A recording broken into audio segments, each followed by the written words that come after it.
Hello there, Assalamu alaikum all of you and welcome back to the channel. It is really always been an honor you guys take your time to have a look on these videos. आज का जो हमारा English expression है वो है been there done that.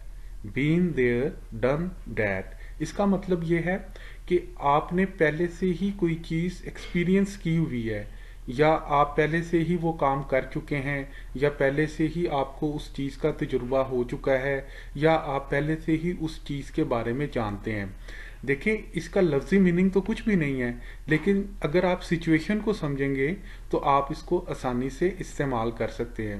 इसको मज़ीद बेहतर अंदाज में समझने के लिए हम ये एग्जाम्पल्स का जायज़ा लेते हैं।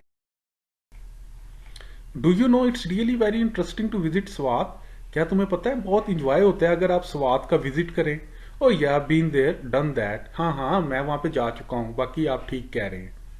अब दूसरी सिचुएशन में आप बीन देयर डन दैट का यूज देखें।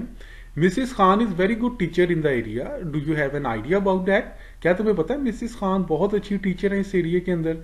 Yes I know been there done that. Yes yes, मुझे पता है, वाकई वो बहुत अच्छी टीचर है।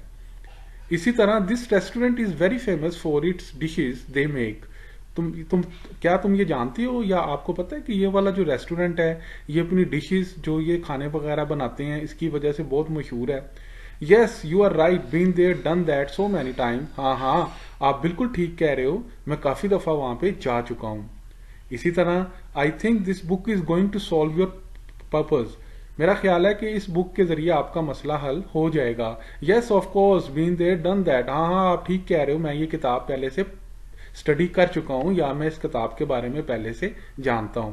तो आपने देखा कि बीन देयर डन दैट किस सेंस के अंदर हम डिफरेंट सिचुएशन के अंदर इस्तेमाल करते हैं। So thanks so much guys for watching the video. If you like the video, please hit the like button and don't forget to subscribe the channel. In next video gonna come in here again with new topic. Till then, take care of yourself.